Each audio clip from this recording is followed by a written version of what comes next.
ಭುವನೇಶ್ವರಿನ ಹೀಗೆ ಬಿಟ್ರೆ ಮುಂದೆ ದೊಡ್ಡ ಸಮಸ್ಯೆ ಮಾಡ್ತಾರೆ ಅಂತ ನಿಮಗೆ ಅನ್ನಿಸ್ತಿಲ್ವಾ? ಹೌದು, ಬೀಗ ಎಷ್ಟೇ ದೊಡ್ಡದಾದರೂ ಅದನ್ನು ತೆಗೆಯೋದಕ್ಕೆ ಒಂದು ಕೀ ಇರುತ್ತೆ. ಎಲ್ಲಿ ಸಮಸ್ಯೆ ಇರುತ್ತೋ ಅಲ್ಲಿ ನಮಗೋಸ್ಕರ ಒಂದು ಪರಿಹಾರ ರೆಡಿ ಇರುತ್ತೆ ಅಂತ ಬಲವಾಗಿ ನಂಬೋನು ನಾನು.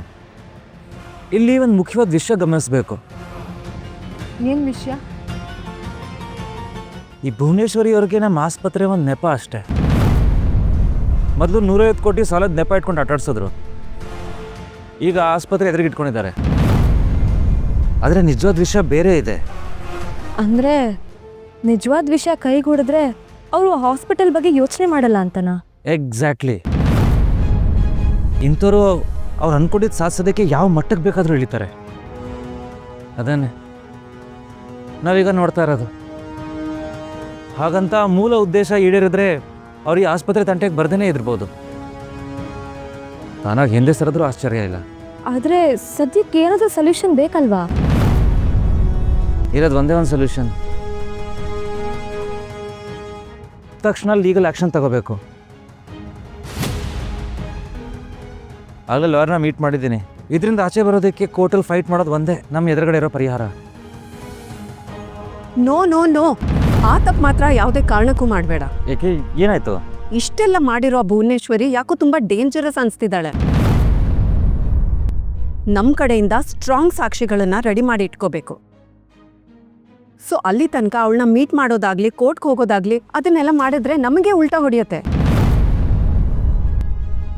ಅಪ್ಪ ಕಟ್ ಬೆಳೆಸಿರೋ ಈ ಆಸ್ಪತ್ರೆ ಯಾವತ್ತಿದ್ರೂ ನಮ್ಮದೇ. ಅದನ್ನು ಯಾರೂ ಏನೂ ಮಾಡೋಕ್ಕಾಗಲ್ಲ. ಹಾಗಂತ ಅವಸರದಲ್ಲಿ ನುಗ್ಗಿದ್ರೆ ಒಳ್ಳೇದಕ್ಕಿಂತ ಕೆಟ್ಟದೇ ಆಗುತ್ತೆ. ಮ್ಯಾಮ್ ಹೇಳೋದ್ರಲ್ಲೂ ಪಾಯಿಂಟ್ ಇದೆ.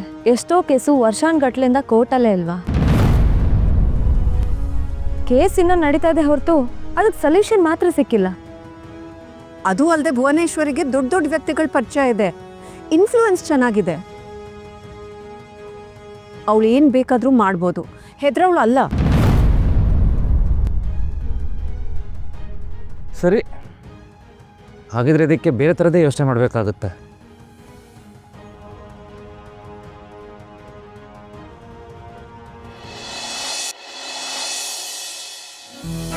ನಾವಿಬ್ರು ಮೇಡ್ ಫಾರ್ ಈಚ್ ಅದರ್. ದೂರ ಆಗೋ ಮಾತೇ ಇಲ್ಲ. ಎಲ್ಲಿ ಹೋಗಿದ್ರಿ ನೀವು? ಇವ್ರನ್ನ ಎಷ್ಟೊತ್ತು ಅಂತ ಮನಸ್ಸು ಮಾಡೋದು? ಮ್ಯಾನೇಜ್ ಮಾಡೋದಾ? ಏನ ಅಂದರೆ ಇವ್ರಿಗೆ ಬೇರೆ ಕೆಲಸ ಇತ್ತು. ನಾನು ಬೆಳಗ್ಗೆಯಿಂದ ಇವ್ರ ಕೈಗೆ ಸಿಕ್ಕೇ ಇಲ್ಲ. ಇವ್ರ ಜೊತೆಗೆ ಇರಬೇಕಾಗಿತ್ತು, ಇರಲಿಲ್ವಲ್ಲ, ಅದಕ್ಕೆ. ನಾನು ಏನೋ ಕೇಳ್ತಿದ್ದೀನಿ, ನೀನು ಇನ್ನೇನೋ ಉತ್ತರ ಕೊಡ್ತಿದ್ಯಾ. ಇಲ್ಲಿ ಇಷ್ಟು ಜನ ಕೆಲಸ ಮಾಡ್ತಿದ್ದಾರೆ ಅಂದರೆ ಅದಕ್ಕೆ ಕಾರಣ ತಾತ. ನಾನಿವತ್ತು ಈ ಮಟ್ಟದಲ್ಲಿದ್ದೀನಿ ಅಂದರೆ ಅದಕ್ಕೆ ಕಾರಣ ತಾತ. ಅವ್ರ ಬರ್ತಡೇನ ಅವ್ರ ಪ್ರೀತಿಯಾದ ಹೆಂಡತಿ ಅಂದರೆ ನಮ್ಮ ಬಂಗಾರಿ ಇಷ್ಟಪಡೋ ಥರ ಇದೇ ಹಾಸ್ಪಿಟಲ್ ಮಾಡೋದ್ರಲ್ಲಿ ತಪ್ಪೇನಿದೆ? ಮಾಡೋಣ. ನೀನು ಇಷ್ಟು ಹೇಳ್ದಲ್ಲ, ನಂಗೆ ತುಂಬ ಖುಷಿ ಆಗ್ತಿದೆ. ಮಾಲ್ತಿ, ನಾವು ಬಂದ ಕೆಲಸ ಆಯ್ತಲ್ವಾ, ನಾವು ಹೊಡೋಣ. ಅವ್ನಿಗೆ ಬೇಕಾದಷ್ಟು ಕೆಲಸ ಇರುತ್ತೆ, ಮಿಕ್ಕಿದ ಅರೇಂಜ್ಮೆಂಟ್ಸ್ ಎಲ್ಲ ಇವನೇ ಮಾಡ್ಕೊತಾನೆ. ಹೊರಟ್ಬಿಟ್ರಾ? ಸರಿ ಬನ್ನಿ, ಕಾರ್ ತನಕ ಡ್ರಾಪ್ ಮಾಡ್ತೀನಿ. ಅಲ್ಲ ಕಣ, ಅಷ್ಟು ದೂರದಿಂದ ಬಂದಿದ್ದೀವಿ, ಒಂದು ಜ್ಯೂಸಾರ ಕುಡೀರಿ ಅಂತ ಹೇಳ್ಬಾರ್ದಾ? ಜ್ಯೂಸ್ ಯಾಕೆ, ಊಟ ಮಾಡ್ಕೊಂಡು ಹೋಗಿ. ಕ್ಯಾಂಟೀನಲ್ಲಿ ಇವತ್ತು ಗುಲಾಬ್ ಜಾಮೂನ್ ಮಾಡಿದ್ದಾರೆ. ಮಾಲ್ತಿ, ಅವ್ನು ಮಾತಾಡೋ ರೀತಿನೇ ಅರ್ಥ ಆಗ್ತಿಲ್ವಾ? ಬೇಗ ಹೋಗಿ ಅಂತ, ನನಗೆ ತುಂಬ ಕೆಲಸ ಇದೆ ಅಂತ ಅರ್ಥ. ನಾವಿಲ್ಲಿ ಊಟ ತಿಂಡಿ ಮಾಡ್ತಾ ಕೂತ್ಕೊಂಡ್ರೆ ಅವ್ನ ಕೆಲಸ ಆಗಲ್ಲ. ನಾವು ಹೊಡೋಣ. ಹೊಡೋಣವಾ? ಬಾ. ಹಾಂ ಬನ್ನಿ.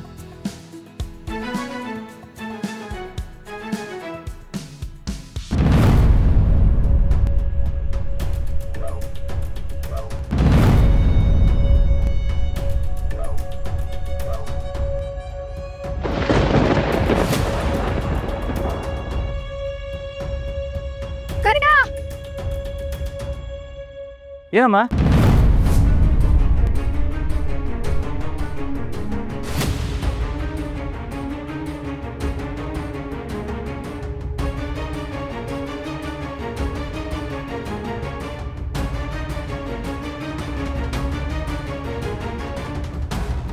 ನಾವು ಸಿಗಾಕೊಂಡ್ವಿ.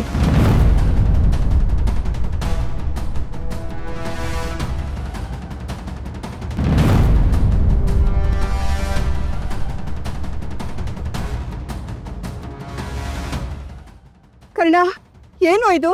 ನಮ್ಮ ಹಾಸ್ಪಿಟಲ್ ಹೆಸರು ಬದಲಾಗಿದೆಯಲ್ಲೋ? ಯಾರೋ ಬದಲಾಯಿಸಿದ್ದು ಬೋರ್ಡ್ನ? ಭುವನೇಶ್ವರಿ ಹಾಸ್ಪಿಟಲ್ ಅಂತ ಇದೆ. ನಾನು ಕೇಳ್ತಾನೆ ಇದ್ದೀನಿ, ಸುಮ್ಮನೆ ನಿಂತಿದೆಯಲ್ಲೋ, ಮಾತಾಡು.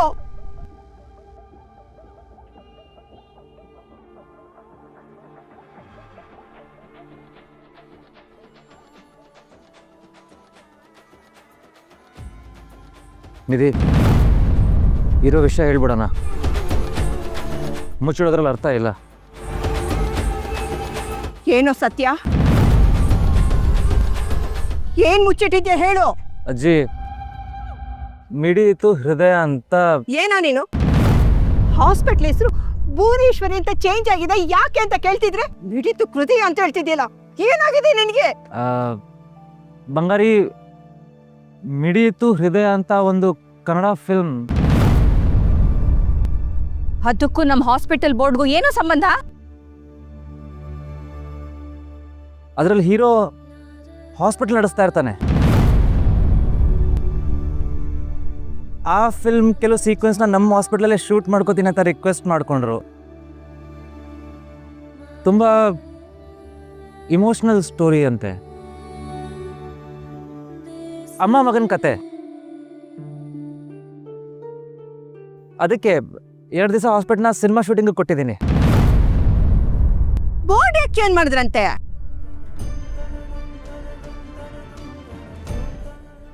ಆ ಫಿಲ್ಮಲ್ಲಿ ಹೀರೋ ಅಮ್ಮ ಹೆಸರು ಭುವನೇಶ್ವರಿ ಅಂತ.